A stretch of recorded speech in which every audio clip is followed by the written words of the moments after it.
wabarakatuh. Saya Dirayati Sarvina Escape Nurse MCAP dengan NIDN 0110088902. Saat ini saya bertugas di Universitas Haji Sumatera Utara. Adapun mata kuliah yang saya ajarkan yaitu keperawatan anak. Kode mata kuliah keperawatan anak yaitu SIK 2414 dengan beban 4 SKS, 3 teori dan 1 praktik. Adapun deskripsi mata kuliah yaitu mata kuliah keahlian keperawatan yang berfokus pada respon anak dan keluarganya pada setiap tahapan perkembangan yang dimulai dari lahir sampai remaja, baik dalam keadaan sehat maupun sakit, di masyarakat ataupun dirawat di rumah sakit dengan intervensi keperawatan secara mandiri maupun kolaboratif. Capaian pembelajaran mata kuliah keperawatan anak ada 5, yaitu 1. Memahami konsep keperawatan anak dalam konteks keluarga. 2. Melakukan simulasi asuhan keperawatan kepada anak sakit akut dan keluarganya.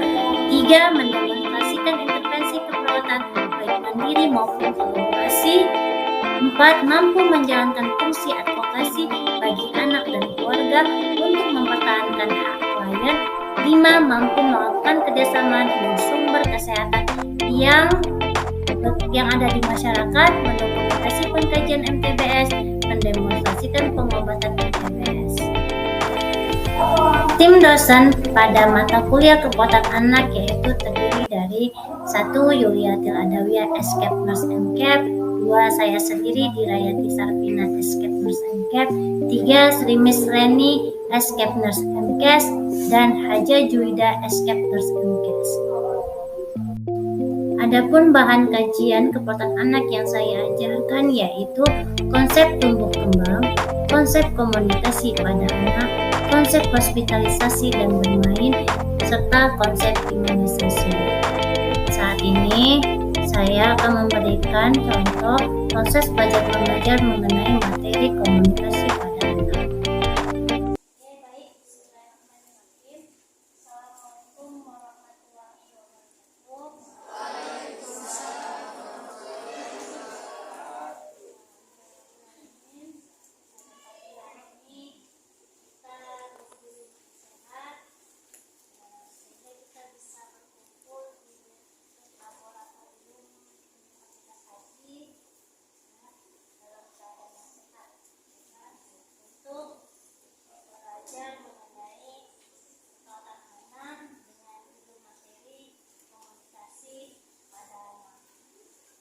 Mungkin dasarnya sekali ya, saya sering sih sudah pernah beberapa kali di mata kuliah yang lain saya sudah menyampaikan bagaimana komunikasi pada anak ya.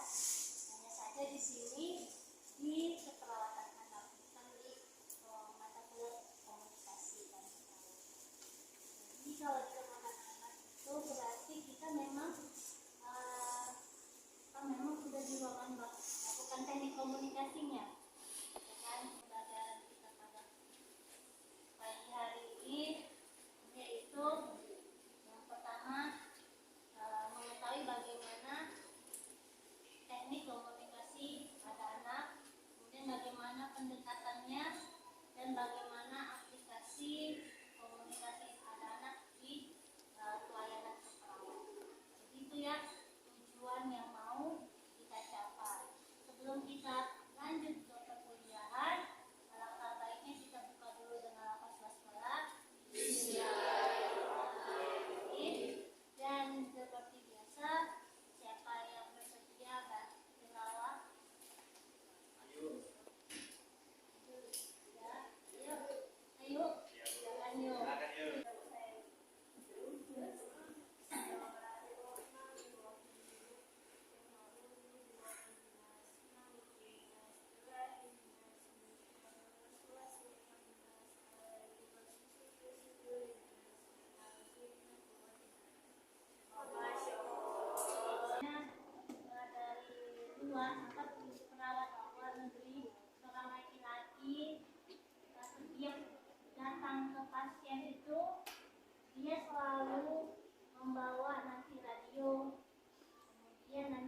menari.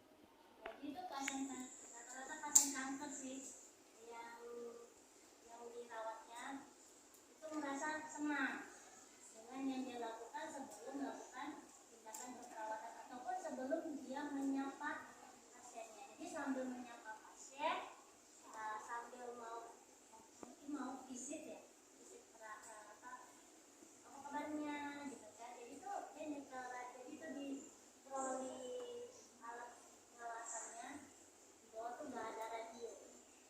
Nanti putar radio, putar musik, dia nari, kemudian dia melakukan perbaikan. Jadi sampai seperti itu untuk seorang perawat anak untuk berkomunikasi pada anak. Baca buku lagi, walaupun itu terpasang apa di kios komik, pasangin GT, dibacakan buku. Lagi mau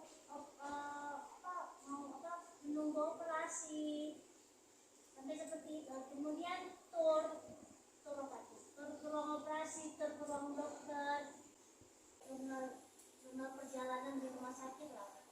Misalnya saya pasien, saya melakukan jurnal perjalanan di rumah sakit, kita siapa perawatnya. Itu mereka tuh sampai seperti itu. Kamu suka perawat siapa? Kita langsung disebut, hanya perawat Adila, Alek Dila gitu. Because she is very sweet gitu. Maksudnya sampai seperti itu, maksudnya video untuk menarik tentang rumah sakitnya. Kalau kita kan jarang. Create introduction. Jadi perkenalkan dirinya dulu.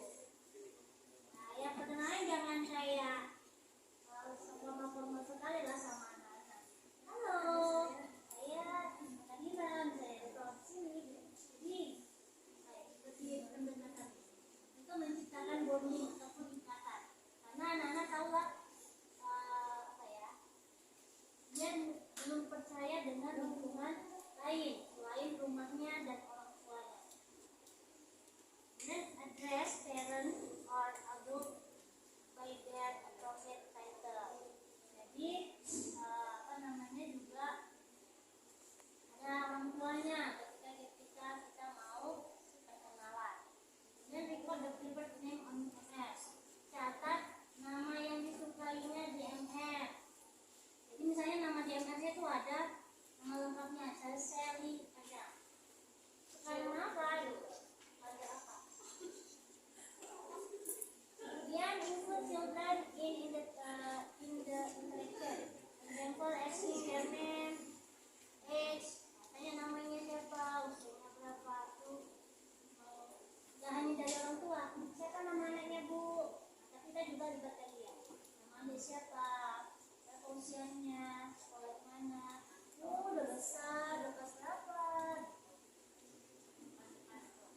Kemudian yang kedua, assurance of privacy and confidentiality, menjamin adanya kerahasiaan dan kebebasan. Atau kebebasan itu dia boleh berpendapat, dia boleh mengambil sebuah keputusan, ya itu disebut privasi. Dia punya privasi, ya. Bayi comelnya pegang pipi, suka hati, perutnya apa semua, itu ada privasi. Ya, baca barang. Jadi keep distraction atau noise to a minimum. Jadi jangan ada minimalkan adanya pengalian atau hal-hal yang tidak fokus, membuat dia tidak fokus. Kemudian provide confidentiality and inform parents of the limits regarding confidentiality. Jadi menyediakan kesempatan untuk memilih ataupun kebebasan serta memberitahukan informasi kepada orang tua. Nah, terakhir, provide some play protection for children to keep them occupied during the parent and nurse interview. Jadi kalau udah masuk ke bagian pengkajian, apa aja bu keluhan anaknya, kan kita komunikasi ke orang tua. Kan anak ikut ya, anak diapain? Nah ini anak dikasih mainan, atau anak misalnya kita mau berfokus sama orang tuanya berbicara tentang ajarkan orang tua lah yang lebih tahu tentang kondisi anak. Misalnya aja anaknya usia 3 tahun, anak kan belum ngerti, itu diajak berinteraksi lebih dalam. Misalnya ada mana yang sakit, giginya sakit, giginya mana atau yang mana, itu bisa kita tanya ke orang tua. Tapi bagaimana si kecilnya tadi? Itu tadi kita menyediakan area yang bisa dia bermain, atau di sana ada ayahnya atau ada ibunya, ada pengasuhnya, diminta kepada pengasuhnya untuk menemani dia di area tersebut. Supaya apa? Kita masih bisa berfokus kepada orang tua, pasien berbicara ataupun menyampaikan keluhan-keluhannya, dan kultural kompetensi. Azalia, apa itu kultural kompetensi? Kultural kompetensi pencapaian. Azalia apa?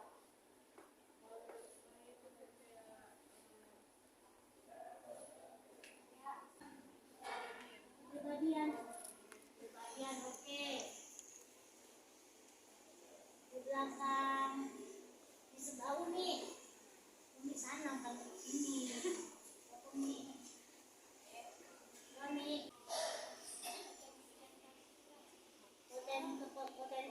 kompetensi antar budaya. Oke, terima kasih semuanya. Jadi kultural kompetensi adalah kemampuan kita dalam perbedaan berbagai budaya. Ya, jadi misalnya suku Batak, suku Jawa, suku Melayu, ini suku apa lagi, Aceh. Ya kan itu yang di sini banyak ya, Padang. Nah, itu gimana? Misalnya cara ngomongnya, dialek, dialek bicaranya. Mungkin kalau yang perawatnya Batak, dan ketika pasiennya Jawa ya agak kurang ada Bataknya sedikit ya. Janganlah kayak tawak juga ngomongnya, nanti dikira si ibu Jawa ini marah dia sama kita. Padahal memang kayak gitu logatnya, ya kan? Misalnya yang ibu Jawa perawatnya, pasiennya Batak, kuat sikit suaranya, jangan pelan, nggak dengar nanti yang ibu Batak ini nanti. Jadi kemudian kalau kita nggak pandai ngomong, jadi dia dari dunia sana. Bisa bahasa Indonesia, cari interpreternya yang bisa bahasa Nias. Nanti kan bahasa tubuh terus. Jadi bisa kita apa? Anak ibu sakit. Dan nanti juga ada kayak manapun. Jadi panggil teman sejawat kita siapa yang bisa menginterpretasi ataupun penerjemahnya. Jadi itulah namanya kultural kompetensi. Atau dalam kultural kompetensi itu selain itu budaya, misalnya persepsi sehat sakit. Coba saya tanya, ini siapa yang orang Batak lah? Ada nggak dalam persepsi kesehatannya kaitannya dengan budaya? Yang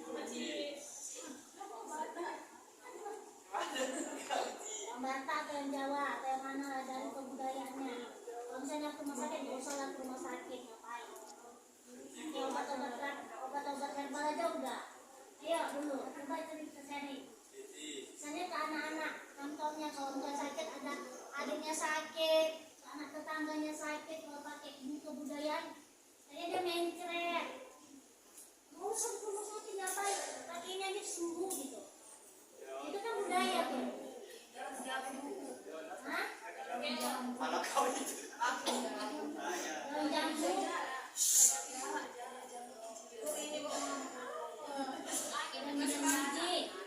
lagi soalnya pakai daun jarak lagi. Hah? Orang tua doa ya ikuti apa? Saya tahu. Itu apa? Angin apa lagi? Demam, demam. Timisin apa lagi?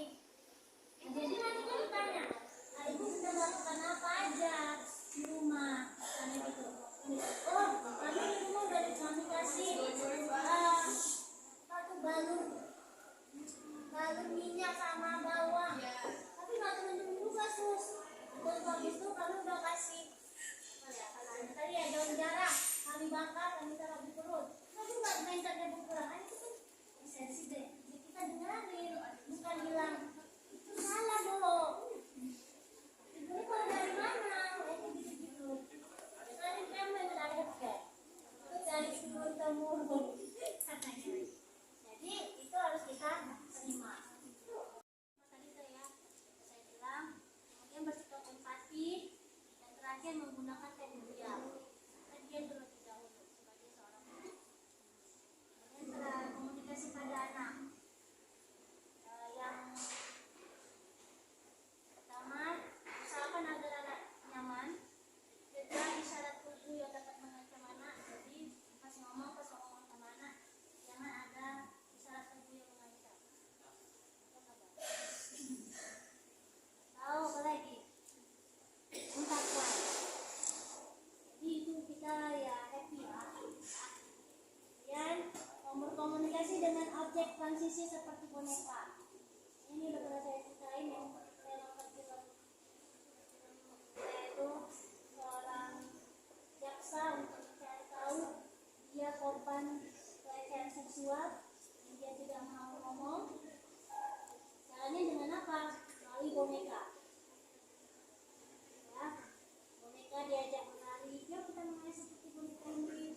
Kemudian dia mulai bercerita atau melalui gambar.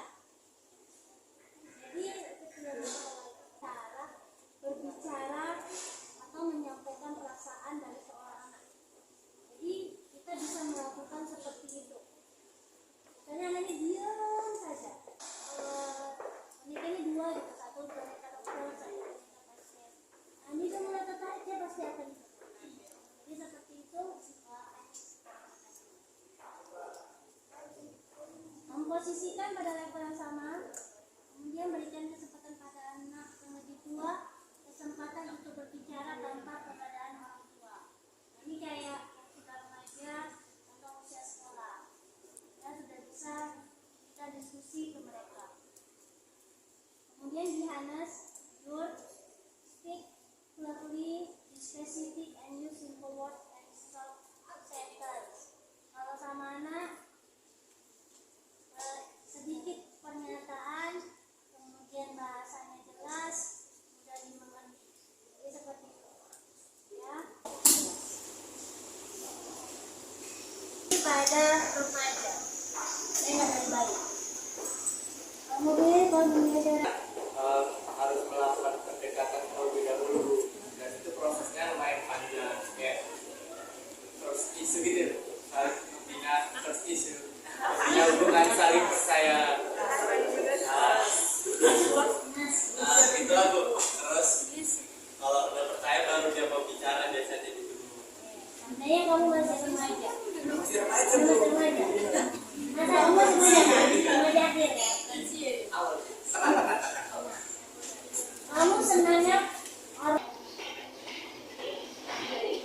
Ya, selalu aja Bu. Kalau usah ngegas.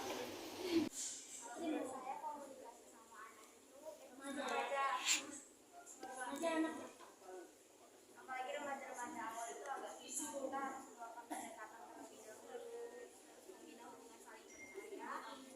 Setelah itu baru membuat topik yang menarik bagi dia sehingga dia mau mempercayai manusia. topik yang menarik itu dia serapkan.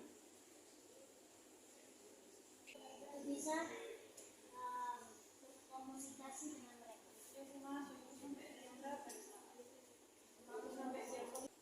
Ini serius sekali Pak kuliah saya.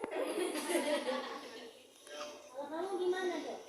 Ada pasien ketika dari Rosma kantor. Kira-kira kamu gimana kalau jumpa pasien yang remaja? Ayo semua. Iya, ayo. Kita lakukan kata apa jawab? Ayo, nanti harus ngobrol lagi selesai. Iya.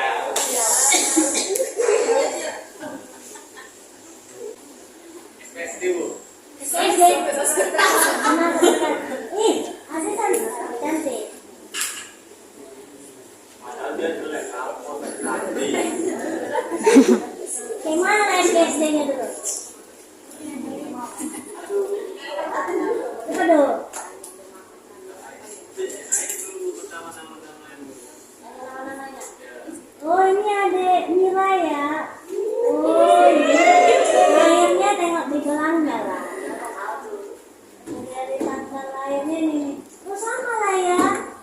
bintangnya Leo gitu.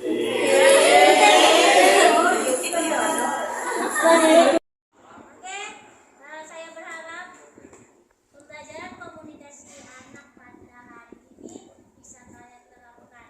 Ya, pelayanan keperawatan. Bagaimana tekniknya yang tepat, bagaimana cara pendekatannya pada anak sampai usia remaja.